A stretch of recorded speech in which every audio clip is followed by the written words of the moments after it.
No man fights alone. We are all in our own ways supported by the killers who follow behind us. Behind him, there was me, and behind me, there will be all of you. I tell you now, fight with me, and I warn you, if I should look back and you are not there, whether it is all of you or only one, I will find you wherever you've hidden. Then I will make you pay for leaving me. Betrayal. When I say that word, what do you think? Do you think about honor and loyalty? Perhaps you envision one man acting as a cool head for more irrational folks. Or better still, a single man acting as a bridge between a whole horde of bloodthirsty warriors and one very big and nigh unstoppable bloodthirsty warrior. If you don't, that's great, because I need to tell you all about First Assault Captain of the World Eaters, a man known simply as Kharn. And this is him before, after, and during the time he became known as the Betrayer.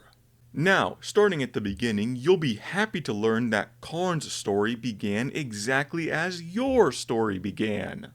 Being born on Earth, hereafter referred to as Holy Terra, blessed be its name. At the time Kharn was born, the Big E had just wrapped up his unifying efforts on Terra, genocided the Thunder Warriors, and was waist deep in making the Primarchs. This is important because the Emperor had a very sharing is caring approach to genetic tampering. With this in mind, he loaned out some of the genetic material from the developing Primarchs, most notably with a brilliant geneticist named Amar Astarte, the very same of the Legionos Astartes and later the Adeptus Astartes. And if you think that's bad, let me give you the brief history of Arcan Land, the tech priest who made the Land Raider and the Land Speeders. Deep breaths. Deep breaths. Okay. Stupid names aside and back on topic, Khârn is one of these early humans to undergo the fresh new process of becoming a space marine. He was inducted into the legion or chapter called the Warhounds, who would follow their Papa Angron just as soon as he got out of the oven. But of course, before this would happen, the Chaos Gods, or Erda, or whoever the canon says it was today, flung the Primarchs Team Rocket style out into the universe. This made all the new 8-foot super soldier guys, Khârn among them, very sad. For one, none of them would get to meet their dad for a long while. And worse yet, no dads means no new genetic material. No new genetic material, or seed, meant they couldn't make any new Astartes. So the hunt was on. They started finding the Primarchs, first Horus, then Leman Russ, and Ferrus Manus after him. Vulcan and Fulgrim and Rogaldorn too. All the while the Warhounds are getting jazzed up. Everyone's getting their Primarchs back and someday it's going to be their turn. It took them all the way until the third or fourth last Primarch to be found, but they got him. Unfortunately, at the time Angron was found, he was a little bit unhappy. If you want to know the many reasons Angron had to be unhappy, I made a separate video all about that. Point is, Angron was so displeased when the Emperor found him that he had to be sedated and locked in the cargo hold.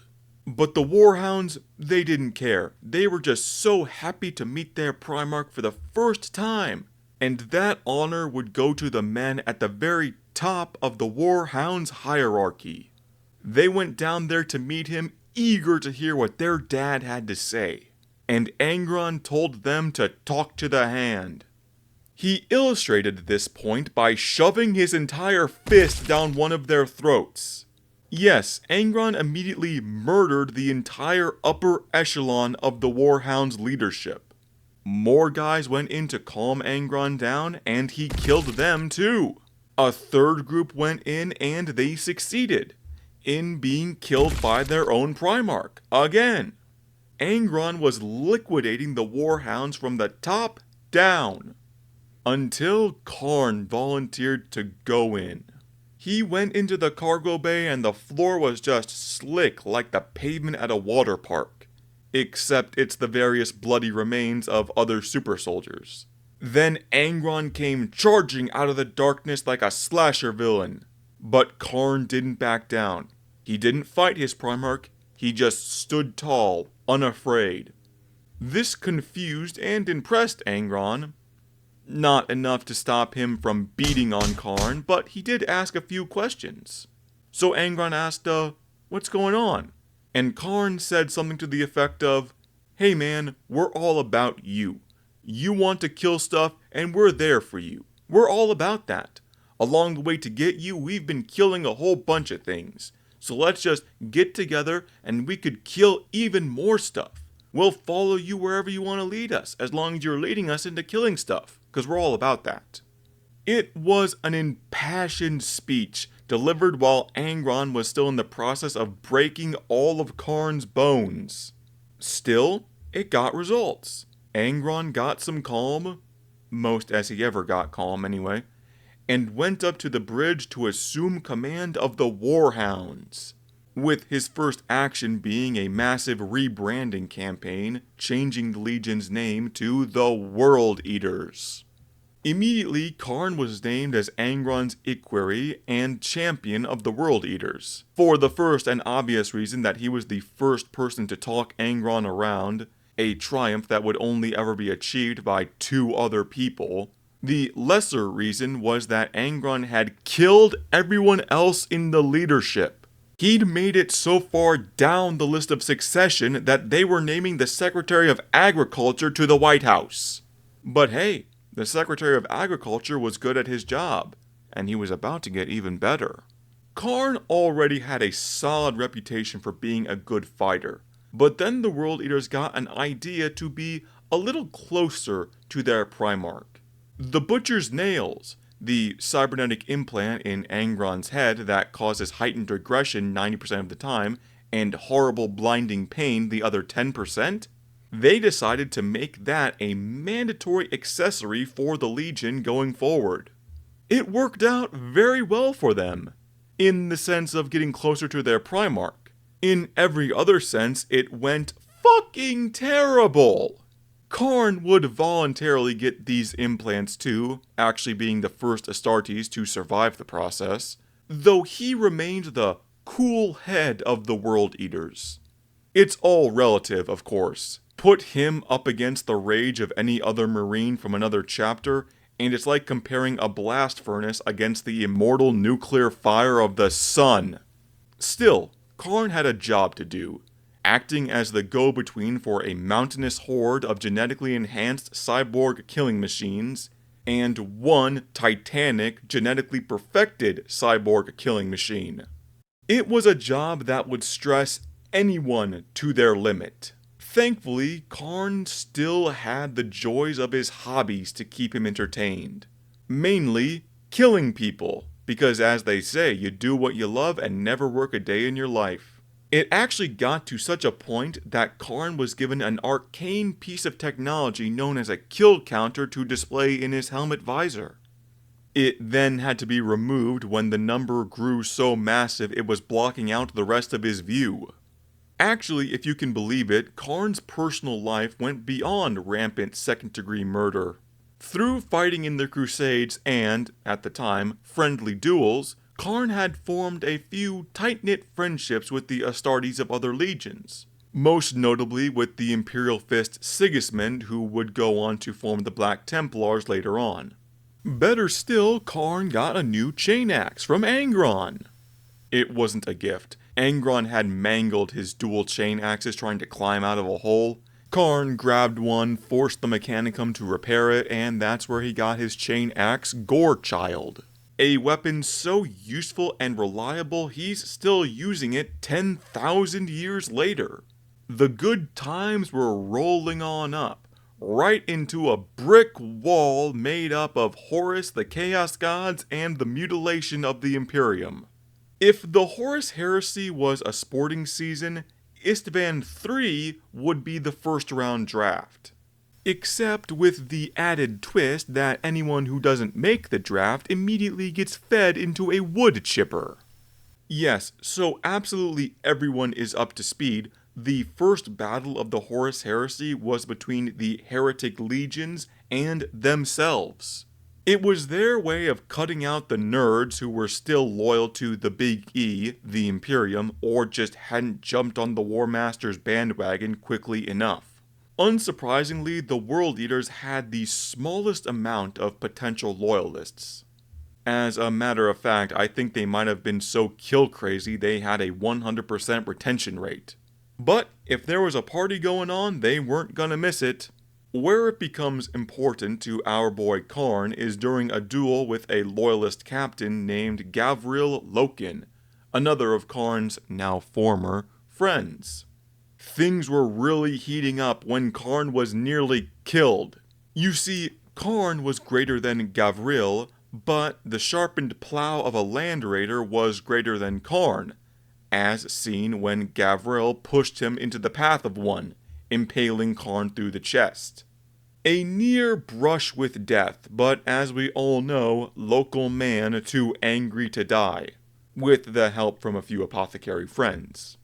Afterwards, Kharn continued to tour with the heretic warband, to Prospero and beyond, straight to the Shadow Crusade. That name might not mean a whole lot on the surface, but the Shadow Crusade was a larger operation where a certain Angron threw a party on a certain Nuceria to work out a long-standing vendetta, to such a degree that a certain Chaos God got very interested. And when you have these three powerful elements together, you've got the recipe for one tasty meal. Angron's transformation into a demon Primarch is the official moment that the World Eaters would start getting sponsored by Khârn. This made Kharn's job much easier and much harder. For one, thanks to his stellar kill count, Khârn now had a blood god cheering section. For the other, his job as Angron's voice of reason and keeping the World Eaters together had become like carrying 60 pounds of water without a bucket. Prime example was when Demon Angron immediately ordered Khârn to build him a skull throne on their flagship. No better contractor in the universe for that remodel. But as soon as he got aboard, a group of World Eaters, still normal enough to feel uncomfortable, weren't enjoying all the demonic corruption spreading across the ship. So Khârn and resident QBIC, Latara Sarin, had to put down that mutiny real quick. But that would be nothing compared to dealing with Angron going forward. The Primarch had soft abandoned the heresy at this time, just going from point to point, killing any and every planet his legion could find. Horus tried to summon him, Angron ignored that. So Perturabo and the Iron Warriors were sent out to bring the World Eaters in line. And when they caught up with the World Eaters on the planet of Deluge, they found Khârn standing on a pyramid of bodies. But, weird as it may sound, Khârn started pleading with them. Guys, just go. Things are out of control. I'm out of control. Get out of here for your own safety. I can't stop this. No one can stop this. Just don't throw your lives away trying to do this. Of course, Perturabo, well known for not listening to anyone who isn't named Perturabo, went ahead anyway. World Eaters and Khârn demons fought the Iron Warriors, but in the one time I'll actually give Pert some credit, he did manage to smack talk Angron back into line. But Khârn wasn't kidding that things were getting worse by the second. In his own experience, Khârn was having to actively resist the urge to kill his longtime comrades, including Latara Sarin. He was down bad for murder. However, He held it together long enough for the fleet to reach Terra, where the man could still not catch a fucking break. When the Siege of Terra began, Horus informed everyone that Mortarion and the Death Guard would be the first to attack the homeworld. And Angron, ever good at taking slights and bad news, returned to his flagship and threw a rage fit so bad it threatened to blow up the ship's reactor. So, just like when they got him back in the first place, it was up to Kharn to go down and talk sense into Angron. Only this time, Angron was specifically pissed at Kharn on top of everything else. The Primarch was feeling some major little brother envy, ironically, as he thought Khorn favored Kharn more. Try saying that 5 times fast. A brief punch-up ensued until Kharn was able to have his Primarch teleported away, basically locking him in the basement of the Night Lord's flagship until he calmed down. Siege of Terra time, where Kharn would fight alongside many heretics, most notable among them being Abaddon of the Despoiler fame, and against many loyalists, most notably Sigismund of former Good Friends fame. Round 1 between the two ended in a draw. Kharn was more powerful thanks to Khorn buffs, but got interrupted by Rogel Dorn, who basically picked up Kharn and threw him somewhere else. Round 2 was much more epic. This was at the Eternity Gate, which is basically the welcome mat for the Imperial Palace. Kharn found Siggy again, while at the same time Angron, freshly released from the basement, fought Sanguinius. All was going well for the World Eaters. Angron stabbed Sanguinius through the chest, all just as planned, until Birdman ripped out the butcher's nails from Angron's head, basically causing his head to explode. Well, not basically, Angron's head did actually explode. He was banished back to the warp, dead for all intents and purposes, and the World Eaters dissolved. All strategy gone. Kill anyone who's in arm's reach, even if they're on your side. Even if they're other World Eaters. Kill anyone and everyone. Sigismund seizes on this opportunity to get one over on Kharn and kill him. However, in true Jagatai Khan fashion, Kharn managed to pull out one more zinger before death, remarking that he was still less messed up than the hollow, embittered shell Sigismund had become by this point. Then Sigismund cut off his arms. Anyway, the rest of the Siege of Terra plays out. Sanguinius dead, Horus dead, Emperor nearly dead, and the traitor forces retreat. Though the World Eaters, feeling a little more composed after their Primarch's death, show respect to the fallen Kharn by sweeping up his dead body and taking it with him. Only, Kharn wasn't dead. He was in a coma, massively fucked up from the fight, but still alive. So, they just kind of kept him alive on life support as they fled during the Great Scouring.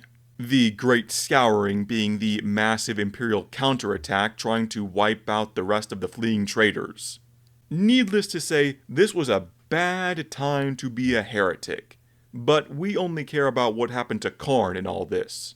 So, we fast forward a little to a cold moon in the middle of nowhere where 2 traitor factions are looking for a place to rest and regroup.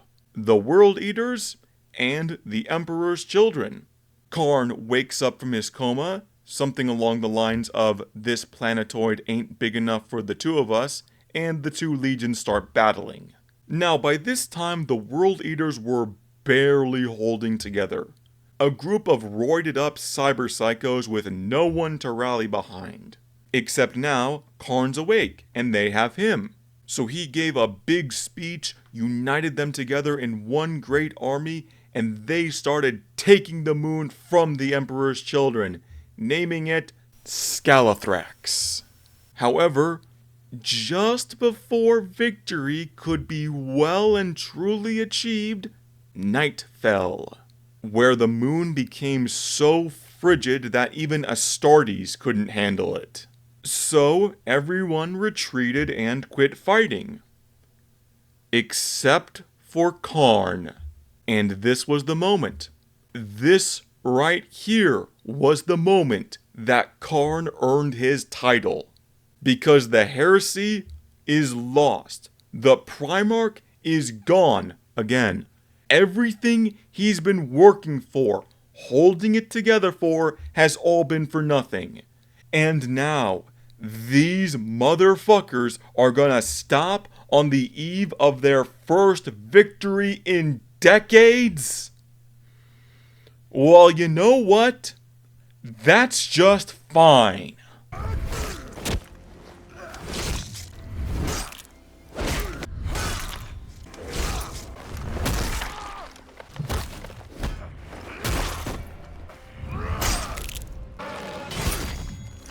I'm just kidding. He didn't kill them all with an axe. He used a flamer. After all, everyone was saying that they're cold. Being on fire would warm them up. Basically, Kharn was a hero is what I'm trying to say. And his heroics went from the World Eaters to the Emperor's children and back again. Whereupon he released his new and immortal catchphrase: kill, maim, burn. Today in 40k, Kharn enjoys life as a popular cultural figure in Chaos. No, I'm serious. He maintains a dedicated following of berserkers, and is known for being quite the intelligent operator when it comes to the aforementioned killing, maiming, and burning.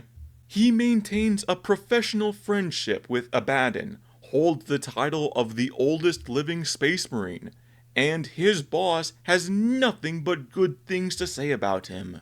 An all-around pleasant individual to work with, just so long as, ironically, you're not a member of the World Eaters.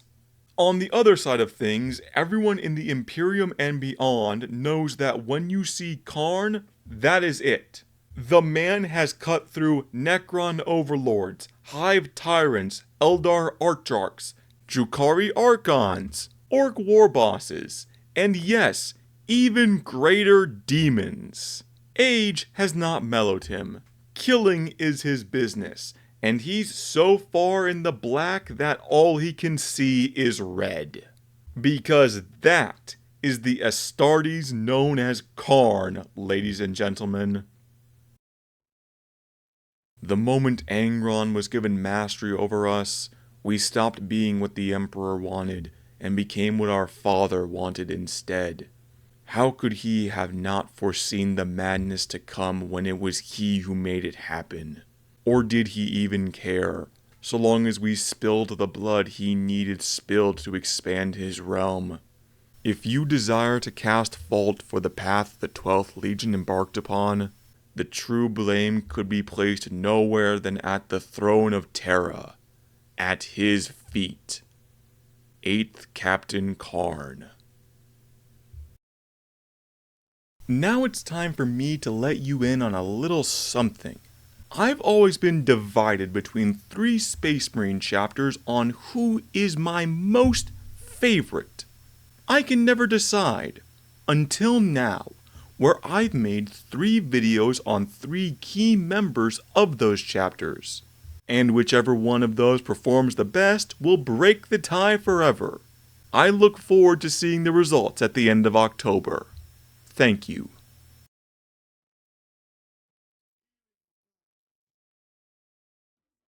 Where it becomes important